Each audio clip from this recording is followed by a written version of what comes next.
Hello everyone, today I want to show you how you can create a landscape with just one plane, vertex weights and colors, and how you can provide and apply textures and materials to just one plane. So let's start with the plane and subdivide it a couple of times, so 4, 5. Yeah, let's do it another one. 6 times should be enough. And then the first thing we do is we go to, I just want to show you that there is nothing in yet. We go to weight paint, and here we're just roughly sketching out where our land mass will be. Let's do it a water and cliff kind of terrain. So here would be one, and I'm sure there's better ways to fill this space in, but that's just with my limited knowledge how I do it. And a second one raggedy here.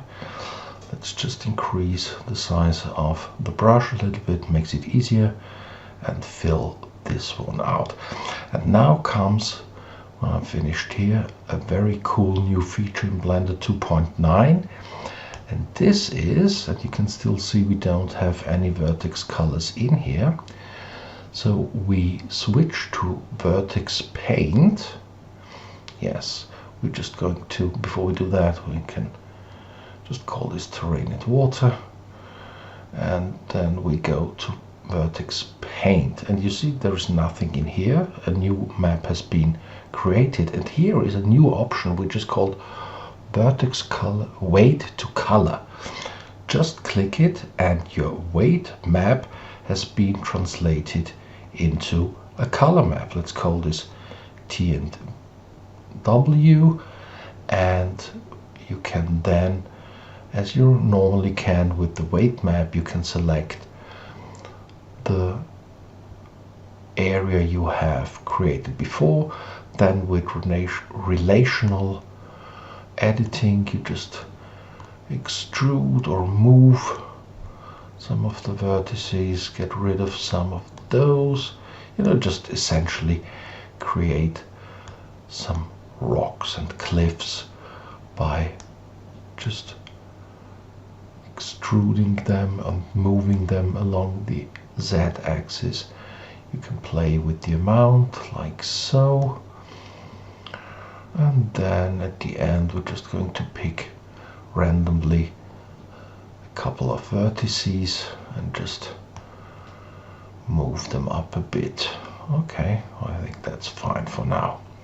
And that's what it looked like. Okay, not much, but a little bit edgy. So we go into object mode.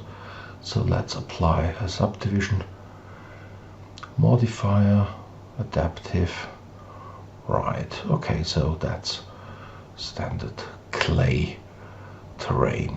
Now, the magic starts here in the shader editor. What we're going to do, so if I'm just applying a new material on that, so we need a little bit of space, but I'll keep the terrain open so you can see what's happening.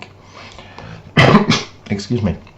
So the first thing we do is search for vertex, and we've got a vertex color node. Okay, and then we need a mix shader node. And what this does, and this is cool, we're picking, of course, our color map we have created and put it in the FEC, connect the shader into one of those and this to the surface, and you can see, and this is white because our shader is white. So let's change the color in here to blue, but blue, yeah, well, yeah, and we can see, and just let's apply some rocky texture to it, Control Shift T, and then just choose your maps, and we got it in. And for the water, we're not going to do actually water maps, but I found out that with a glass shader, with, I mean, that looks already nice, but you can see we've got the displacement of the cliffs still everywhere. So let's just deconnect that for the time being. We're going to address this a little bit later, and then we're going to include a wave texture. Put it in front of the glass shader, put it in here, right, that's not, and just play around with these settings.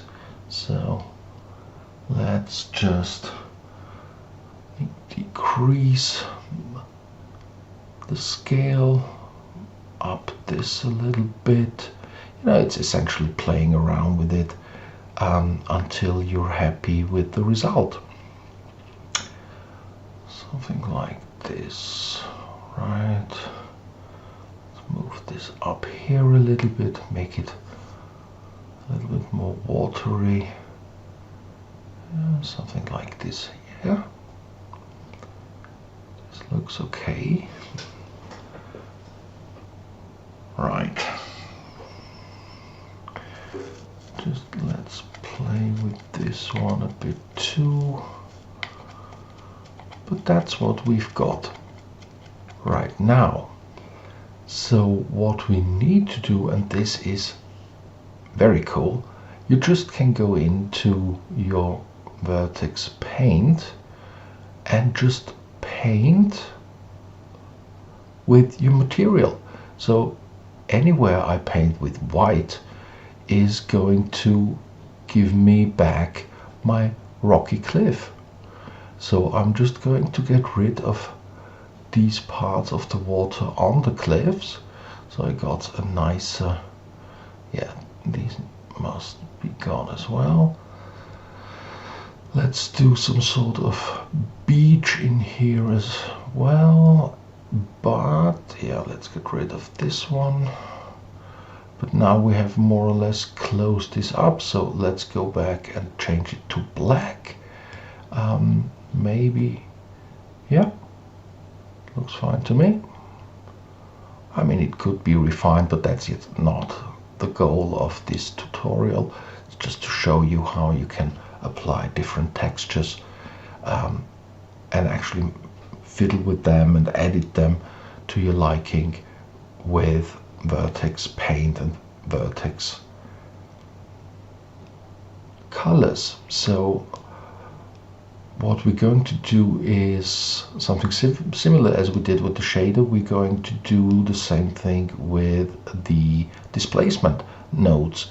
So what we're going to do is duplicate the one we already have here, take the texture, the wave texture, and take a mix shader in here and hook those up in here, and this one into the material output displacement socket, and we've got a red line, and this is because displacement nodes are not shaders. So I need to get rid of a mix shader node, but take a mix RGB node. That should do nicely.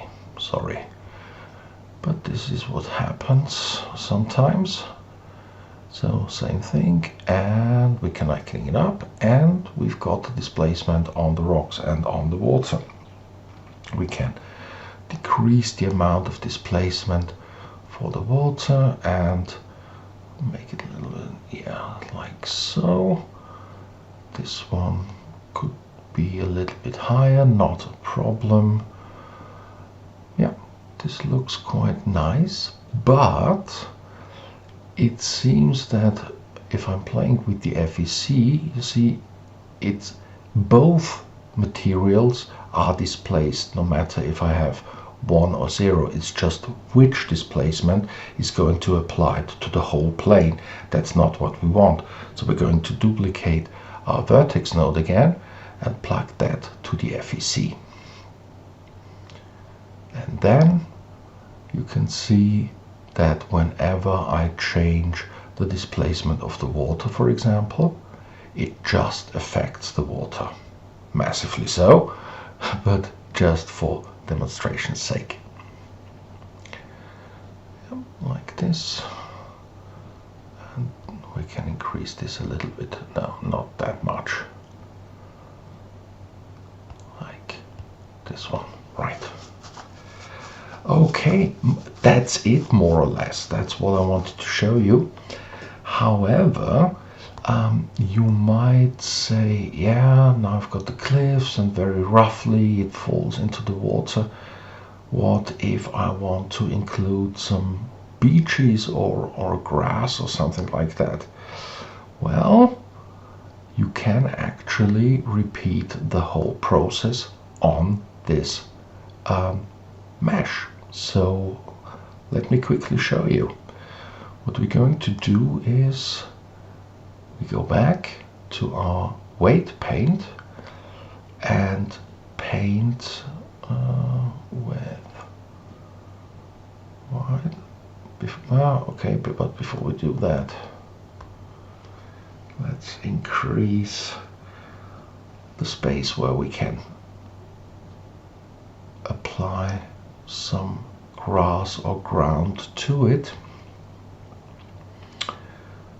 Okay, now we've got our, let's do another weight map, and you see it's just red. I'm still in the rendered view, that's why we can see the terrain. And just on the edge of the mesh we're going to apply a new weight map like so. Okay, let's call this grass, and let's, yeah, something like this. And now let's create another Vertex Color node and make it active. That's very important, because otherwise it would override the one we already have. So you can see I'm having active my grass weight paint map, and I'm in Vertex Paint. Again, I'm doing convert weight paint to color paint, and that's exactly what happens. So back to our object, nothing happened. So what we need to do now is we're going to put the material output over here. This one, I mean, this is a mess. I'm pretty sure this can be organized better, but it's just about how you make something work and not how to make something pretty. So what we're going to do is we're going to add another mix shader. I'm pretty sure that's the correct one.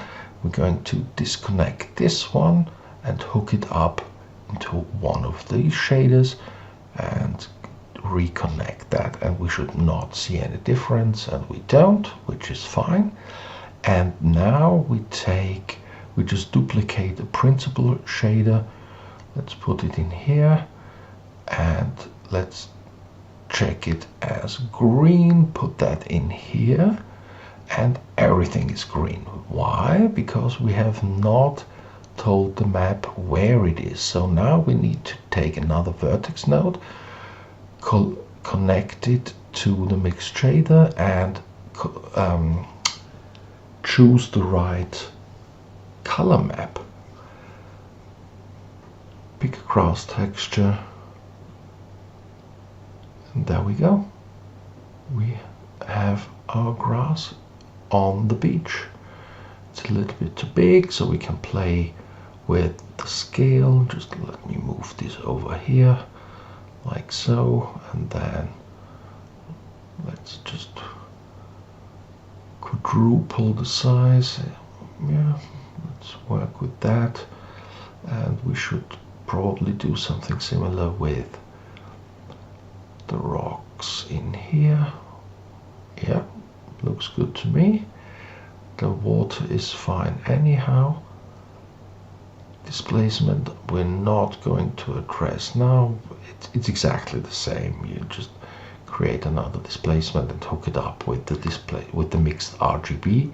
And the great thing is, again, if you go in here with white and have the right vertex color map selected, you can actually paint in your beach or your outcrop, whatever you want, like so.